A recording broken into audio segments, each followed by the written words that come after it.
마태복음 22장에 보면 사두개인들이 예수님을 시험하는 장면이 나옵니다. 사두개인들은 바리새인들과 좀 대척점에 있는 사람들인데 천사나 부활 이런 영적인 것들을 인정하지 않았습니다. 현실주의자들이죠. 그들이 예수님께 나와서 이런 그 허구의 예를 들면서 묻습니다. 7형제가 있었다는 거예요. 7형제가 있어서 그 맏아들이 후사가 없이 죽었는데, 그래서 모세 율법에 따라 그 동생이 그 형수를 취하였다는 거예요. 그런데 그도 그만 후사가 없이 죽고, 이렇게 일곱째 형제까지 다 후사가 없이 죽었다는 거예요. 그러면 마지막 부활 때에 이 아내는 누구의 아내가 되겠습니까? 예수님께 그런 질문을 한 거예요. 부활이 있다면 사두개인들의 주장에 따르면 지금 이 일곱 형제가 있는 이 가족은 부활 때에 그야말로 이상한 족보가 될 텐데, 그렇잖아요? 이게 말이 되겠느냐는 거예요.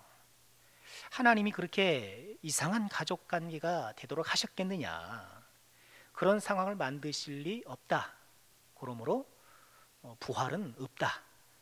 그들의 논지예요. 사두개인들이 부활의 허구성을 좀 주장하려고 인용한 그 모세율법이 바로 오늘 본문 말씀이에요. 형사취수라고 하기도 하고 또 계대결혼 이렇게 부르기도 합니다. 형사취수보다는 계대결혼이 율법의 취지를 더 잘 드러내는 용어가 아닌가 싶어요. 계대결혼이라고 사용하겠습니다. 말 그대로 대를 이어주는 결혼이라는 거예요. 형제가 후사가 없이 죽으면 그 죽은 자의 아내를, 그러니까 형수가 될 수도 있고 또는 제수가 될 수도 있겠죠. 그 죽은 자의 아내를 다른 형제가 취하고 그를 통해 얻게 된 첫 아들이 죽은 형제의 대를 잇는 이런 제도예요. 그건 오늘날은 말도 안 되죠. 성경에 있으니 오늘날에도 그렇게 해야 되나? 그렇지 않습니다. 오늘날은 그래서는 안 되는 것이고, 이 계대 결혼은 이스라엘만의 고유한 것은 아니었던 것 같아요. 그러니까 고대 유목민 사회에서 간혹 있었던 일이라고 말합니다. 계대 결혼을 했던 목적은 크게 두 가지로 보여져요. 첫 번째는 죽은 형제의 기업을 잇는 거예요. 그 기업이라는 것은 땅을 얘기를 하죠. 그러니까 이스라엘 백성들의 땅은 누가 주셨나요? 하나님이 주신 거예요. 하나님 주셨기 때문에 자자손손 이것을 잘 관리해야 돼요. 함부로 팔거나 어쩔 수 없이 내가 경제적으로 쪼들려서 그 사용권을 다른 사람들에게 넘겨주는 예가 있었긴 합니다만, 신년이 되면 도로 다 돌아오잖아요. 그러니까 본래 주신 그 사람, 본래 하나님께 하사받은 그 사람이 그 자자손손 그 땅을 관리해야 돼요. 하나님이 맡겨주신 거예요. 잘 보호하고 잘 사용하고 그렇게 할 책임이 있어요. 그런데 후사가 없이 죽으면 그 땅이 남의 소유가 되잖아요. 그러니까 하나님께서 주셨던 이 선물이 다른 사람의 소유가 되니 이게 합당치 않죠. 그래서 다른 형제를 통해 후사를 얻어 양자를 드리는 거죠. 쉽게 얘기해서. 그러니까 형제의 기업을 잇기 위한 그 첫 번째 목적이 있었고, 두 번째는 그 남겨진 미망인의 생활 보호를 위해서 이 제도를 말씀하셨어요. 남편도 없고 후사도 없으니 그 이 여인의 삶이 어떻게 되느냐는 거예요. 그러니까 이를 보호해주고 또 생존할 수 있도록 돕는 것, 이렇게 후사를 이어갈 수 있도록 해주는, 그러니까 형제의 기업을 잇는 목적, 그리고 남겨진 미망인을 보호하기 위한 목적, 이 크게 두 가지 목적이에요. 자, 그런데 이 율법의 말씀은 레위기 18장 16절이나 20장 21절의 말씀하고 충돌하는 것처럼 보여요. 그러니까 레위기 18장 16절에는 또 이런 말씀을 하셔요. 너는 내 형제 아내의 하체를 범하지 말라. 이는 내 형제의 하체니라. 그러면 안 된다고 얘기를 해요. 또 20장 21절에서 마찬가지로 누구든지 그의 형제 아내를 데리고 살면 더러운 일이라. 그가 그의 형제의 하체를 범함이니 그들에게 자식이 없으리라 하면서 아주 금할 일로 또 그들에게 후사가 없을 것이라는 이런 좀 저주성 말씀으로 언급하고 있어요. 이게 어떻게 되는 말씀인가? 서로 율법의 말씀이 충돌하는 것 아닌가? 그러나 레위 규결에는 일반적인 규범이고 특히 형제가 살아있을 경우에요. 그리고 신명기 오늘 말씀의 계대결혼의 율법은 형제가 죽었을 경우 그 특수 상황에 해당되는 얘기인 거예요. 그래 충돌하진 않죠. 자, 계대결혼은 하나님의 기업을 계속 이어갈 수 있도록 그리고 이제 사회적 약자가 된 이 홀로 남은 미방인을 보호할 수 있는 그런 법인데, 자, 오늘 이 우리가 읽은 말씀에 보면 이 계대 결혼을 제정하신 이유를 또 다른 면에서 접근하는 것을 보게 돼요. 자, 6절 말씀 보실까요? 자, 같이 한번 읽겠습니다. 함께 합니다. 그 여인이 낳은 첫 아들이 그 죽은 형제의 이름을 잊게 하여 그 이름이 이스라엘 중에서 끊어지지 않게 할 것이니라. 자, 오늘 말씀이 계대 결혼의 목적을 어떻게 설명해요? 죽은 형제의 이름을 잊게 하는 것. 오늘 계대 결혼의 율법에서 우리가 주목할 두 단어를 꼽으면 이름이라는 단어하고 의무라는 단어예요. 자, 이름. 죽은 형제의 이름을 잊게 한다라는 것. 물론 이것은 대를 잇는다는 그런 뜻이기도 합니다만 그 사람의 이름이 계속해서 유지되고 기억되도록 하라는 얘기예요. 자, 이름이 뭔가요? 이름. 우리 다 이름 있죠? 없으세요? 이름이 없으면 저승사자. 이름이 없으면 저승사자. 도깨비 뭐 드라마 보니까 그렇더라고요. 이름이 있어요. 그러니까 이름이 있다라는 거는, 그러니까 이름은 단지 누군가를 부르는 호칭에 지나는 것이 아니고요. 그 존재를 살아있는 것으로 만드는 것이 이름이에요. 그러니까 이 세상의 모든 것들은 가만 생각해 보세요. 다 이름이 있어요. 그리고 이름이 붙여짐을 통해서 이 세상 가운데 존재를 드러내는 거예요. 존재하는 건 이름이 있어요. 물론 우리가 아직 미처 모르고 발견하지 못한 부분이 있어서 이름이 지어지지 않은 것들도 있을 수 있겠죠. 그렇죠. 어떤 법칙이나 현상을 우리가 나중에 발견해서 무슨 새로 이름을 붙여서 드러낼 수도 있겠는데, 그런 건 한번 보세요. 그렇게 이름을 붙여서 드러내기까지는 아무도 모르고, 사실 아무도 모른다라는 것은 존재하지 않는다는 것과 사실 별반 다를 게 없는 거예요. 이름이란 내가 살아있는 존재라는 것을 이 우주 가운데 드러내는 아주 중요한 거예요. 그래서 하나님께서 천지를 창조하신 후에 아담에게 주신 첫 번째 그 사명이 뭐였죠? 이름 짓게 해주는 거예요. 아담이 모든 만물들이 아담 앞에 나오면 아담이 그 직관으로, 이 타락하기 전에 직관이니까 얼마나 훌륭했겠습니까?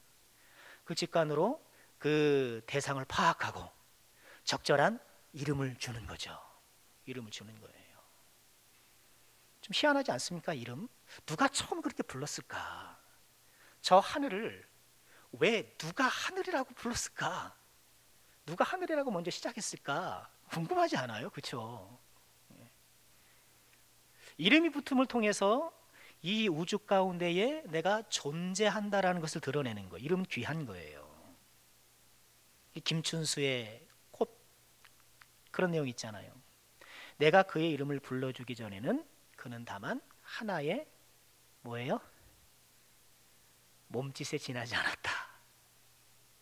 내가 그의 이름을 불러주었을 때 그는 나에게로 와서 꽃이 되었다.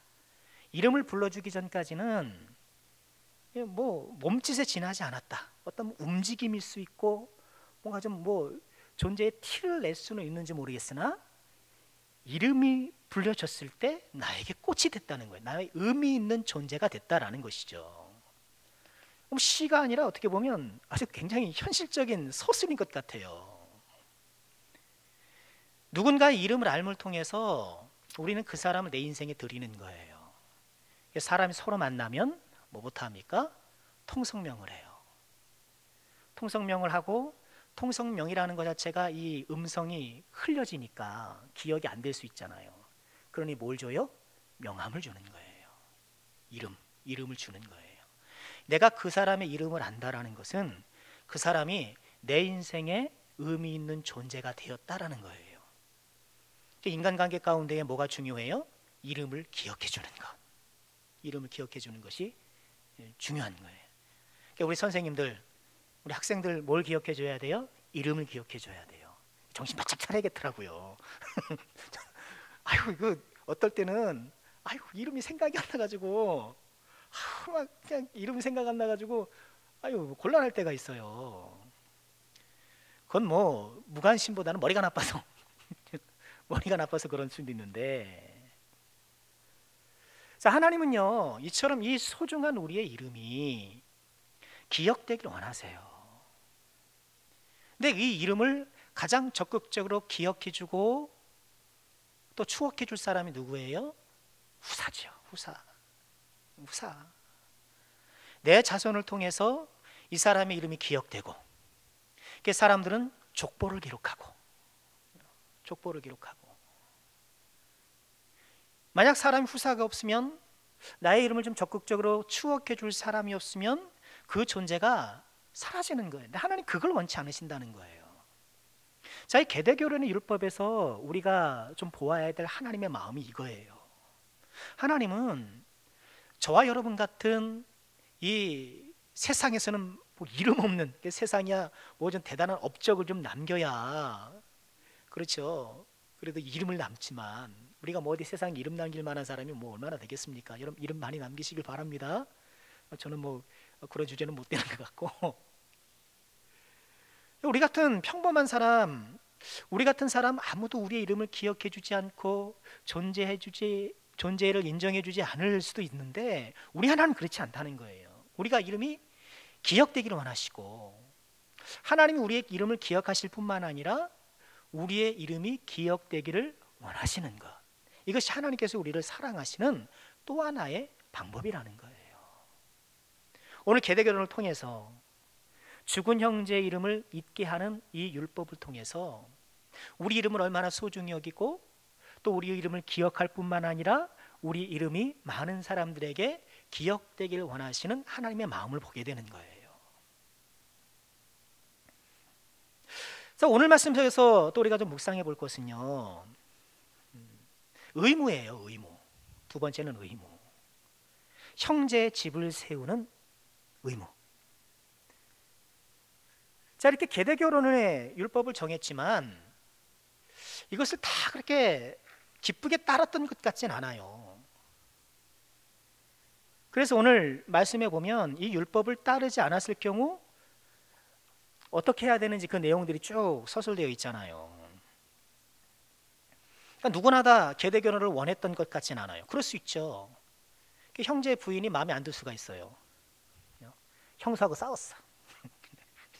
요즘 말로 치면 그래서 미워서 그냥 얼굴도 안 보고 막 그러고 사는데, 어쩌다 보니까 이런 계대 결혼의 상황이 벌어지는 거예요. 본인이 원치 않아요. 그러니까 본인이 원치 않은 경우가 있을 수도 있고, 또 어떤 경우에는 내가 이미 결혼했단 말이죠. 내 배우자가 싫어할 수도 있죠. 그렇죠. 아무리 하나님의 율법이지만, 그래서 따라야 한다는 것도 알고 있지만 해야 한다라는 것과 내 마음이 흔쾌한 것은 다르잖아요. 그러니 또 주저할 수가 있고요. 또 그런 경우가 있을 수 있어요. 형제가 이렇게 땅을 남기고 죽었단 말이죠. 또 가만히 있으면 그게 내 땅이 될 가능성이 좀 높아지는 경우, 내 땅이 될 가능성이 높아지니까 이렇게 두고 보는 경우. 그래서 성경에 보면 이런 계대 결혼의 의무를 안 한 사람들이 종종 등장해요. 유다의 아들들이 그랬었잖아요. 유다가 또 그것 때문에 그랬고. 자, 그럴 경우에는 어떻게 해야 되는가? 계대 결혼을 기피했을 경우에는 그 본인의 그 의사를 공식적으로 표명해야 하고 또 그에 따르는 불명예를 감수했어야 돼요. 9절 말씀 보실까요? 그의 형제의 아내가 장로들 앞에서 그에게 나아가서 그의 발에서 신을 벗기고, 이게 계대 결혼의 의무를 안 하려는 그 형제를 데리고 가서, 그죠? 장로들 앞에서, 그러니 이 백성의 대표자들 앞에서 공개적으로 그에게 신을 벗기고 그다음 뭐예요? 그의 얼굴에 침을 뱉어요. 태 하고 침을 뱉는 거예요. 모욕적인 행위죠. 그리고 이르기를 그의 형제의 집을 세우기를 즐겨 아니하는 자, 이렇게 비판하는 거예요. 또 이런 사람을 일컬어 10절에서는 이스라엘 중에서 그의 이름을 신벗김 받은 자의 집, 아이 저 사람 신벗김 받은 자의 집이야, 의무를 다하지 않는 그런 사람이야 하면서 이런 사회적인 불명예를 감수해야 되는 거예요. 자, 이런 상징행위, 뭐 침뱉음, 뭐 이런 것들을 통해서 의무를 다하지 않는 사람들에게 불명예를 이렇게 안기는 이유는 뭐예요? 이 의무를 다하라는 거예요. 의무를 다하라는 거. 형제 이름이 기억되도록, 그래서 이 사람의 죽음으로 말미암아 지금 휘청거리고 무너질 수 있는 이 형제의 집을 세워주라는 거예요. 자, 이 말씀을 통해서 우리는 어떤 적용을 해 볼 수 있을까요? 나는 나의 의무를 다하여 형제의 집을 세워주는 사람인가? 이런 묵상의 질문을 하게 되죠. 나는 형제의 집을 세워주는 사람인가? 세워주는 사람인가? 그렇잖아요. 우린 좀 누군가를 지금 세워주는 사람이 되어야 되지 않을까요? 누구 덕을 좀 봐야 돼요. 내가 좀 덕이 돼야 돼요. 덕이 돼야 돼요. 우리 가정이라는 울타리를 한번 생각해 보십시다. 가정이라는 울타리를 생각해 보면 내 가정의 가족 구성원은 내 덕을 보고 있는가? 이걸 생각해 봐야 돼요. 내가 덕을 끼쳐서 내 가족 구성원을 이렇게 세워주는 것, 그들의 마음도 세워주고 그들의 생활도 세워주고 이렇게 세워주고. 행복한 가정은 어떤 가정이에요? 뭐 돈이 많고 어떤 만사가 잘 되고 그런 것도 필요할 수 있겠습니다만, 가정 안에 있으면 서로가 세워주고 이 가정에서 내가 존중받고 이 가정에서 내가 행복함을 느끼고 뿌듯함을 느끼고, 그런 가정이 행복한 가정이에요. 근데 그렇지 않은 가정이 있을 수도 있어요. 세워지지 못하고 인간관계가 피곤하고, 그렇죠. 부부관계에도 그럴 수 있잖아요. 피곤하고. 결혼할 때는 안 그랬는데 되게 좋은 줄 알고 했는데 살다 보니까 막 피곤하고. 뭔가 내 가정에서 서로가 서로에게 세움받기보다는 뭔가 자꾸 이렇게 소비가 되고 혹은 뭔가 잃는 것 같은 그런 느낌. 우리 가정이 혹여 그렇다라면 좀 하나님께서 우리 가정을 좀 만져주시고 우리 가족 구성원들이 서로 간에 좀 성령의 능력 안에서 세워주는 가정이 되기를 정말 소망해야 돼요. 교회도 그렇죠. 교회라는 가정도 마찬가지 아닐까요? 그러니까 교회도, 전 교회가 그랬으면 좋겠어요. 교회 가면 좋은 거, 우리가 은혜 받았을 때 우리에게 나타나는 가장 비근한 현상이 뭔가요? 교회 가는 게 좋은 거예요. 그러니까 교회 가면 내가 세움받고, 교회 가면 내가 존중받고 내가 인정받고. 종종 얘기 드리잖아요. 세상에서 우리를 인정해 줄 만한 곳이 별로 없어요. 어디 가서 나를 인정해 줍니까? 회사라는 곳은 어때요? 내가 그 회사의 한 부속품처럼 그 역할을 하는 것도 아닙니까? 내가 회사에서 나오면 누군가 그 자리를 채우면 그만인 거예요. 모집 공고해서. 물론 내가 사랑하고 그 안에서 나름대로 의미를 구해 나가지만 그 안에서 내가 세움을 받는다? 이거 좀 기대하기 어려워요. 내가 직장에서 무슨 세움을 받습니까? 거기는 그런 곳이 아니에요. 우리의 기능을 요하지 우리의 어떤 역할과 그 능력을 요하는 곳이지 우리를 세워주려는 그런 곳이 아니에요. 그러니까 그런 곳에서 기대를 하면 안 돼요. 회사에서 나를 존중해주기를 바라는 거, 세상이 나를 존중해주길 바라는 건 기대 끊으세요. 그런 거 기대 안 하고 가는 게 좋아요. 그러니까 세상은 나를 환영하지 않아. 세상은 오히려 나에게 적대적이면 적대적이었지 이런 마음으로 세상에 뛰어들어야 마음이 오히려 편한 거예요. 거기서 가정 같은 존중 혹은 교회 같은 존중을 기대하고 갔다라가는 실망이 커요. 어쩔 수 없이 세상은 그래요. 하나님의 교회는 그래서는 안 된다는 거예요. 그래서 우리 교회는 서로가 서로를 세워주는 교회. 교회 가서 내 인생의 덕을 보셔야 돼요. 우린 그런 교회가 돼야 돼요. 교회 가면 존중받고 목사가 정신 바짝 차려가지고 한 분 한 분 제가 환영하려고 굉장히 애를 써요. 아유 오셨습니까? 아유 별일 없으신가요? 저번에 그렇게 이런 일이 있었는데 어떻게 그런 건 잘 진행이 되고 있습니까? 나에 관심 써주고. 교회가 그런 맛이 있어야지. 그게 그래 교회 다닐 맛이 나죠. 왕은 갔냐 가문 갔냐. 교회는 이처럼 서로가 서로를 돌봄을 통하여서 함께 세움받아 가는 곳, 형제가 세워지는 곳이 이렇게 교회가 되어야 되고요. 그를 위해서 우리가 뭐 해야 돼요? 의무를 해야 되는 거예요. 의무를. 그러니까 나에게 주신 이 직분은 정말 정말 소중한 거예요. 그런 역할을 한다라는 게 좋기는 하지만 뭘 해야 될지 모르잖아요. 그렇죠. 교회가 이렇게 서로를 세워주는 그런 곳이 되어야 된다라는 것을 모르는 사람이 어디 있고 그것을 동의하지 않는 사람이 어디 있어요. 그런데 막상 뭘 하려고 하면 뭘 해야 되지?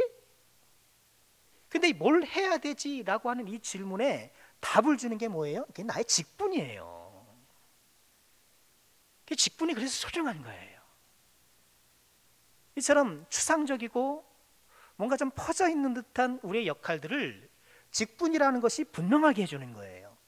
우리 존재를 이름이라는 것이 분명하게 해주는 것처럼 우리의 역할들이 흐릿흐릿하고 뭔가 좀 분명치 않은 것들을 이 직분이라는 것이 딱 잡아주는 거예요. 그러니 우리 교회가 세움받는 교회, 서로가 서로를 세워주는 그런 교회가 되기 위해서는 뭘 해야 돼요? 우리가 맡은 직분에 충실하면 되는 거예요. 목사는 목사로서 목사가 해야 될 직분이 있죠. 목사는 3가지를 해야 돼요. 첫째는 말씀, 그렇죠? 2번째는 교육, 3번째는 신방. 설교를 열심히 준비해야 돼요. 오늘 새벽 말씀에 그런 게 있었잖아요. 오늘 새벽 말씀을 드리면서 하나님 앞에 기도했던 게 그거예요. 형제를 실족하게 하는 자. 기억나시죠? 오늘 새벽 현장에 10명, 온라인에 13명 오셨는데 형제를 실족하게 하는 게 뭐냐? 형제로 하여금 죄 짓게 하는 것. 영어 번역 보니까 그렇게 되어 있어요. To sin, 죄를 짓게 하는 거라는 거예요. 생각해 보세요. 우리가 누굴 죄 짓게 하나? 그런 경우가 별로 없어요. 그죠? 야, 너 가서 도둑질 해와. 뭐 그런 일 시킬 일이 특별한 경우는 없잖아요. 그렇죠? 거의 없잖아요. 우리 믿음 생활하면서. 근데 저 스스로 그걸 생각해 보면 말씀을 잘못 가르칠 경우, 말씀에 오류가 있을 경우 그렇게 되겠더라고요. 그렇잖아요. 말씀을 올바로 잘 연구해서 진리에 따라서 선포를 해야 되는데 제가 그것을 충실하지 못해서 또 명확하지 못해서 잘못 제시해드리면 자칫 죄를 질 수도 있는 것 아닙니까? 그러니까 오늘 이거 그러네.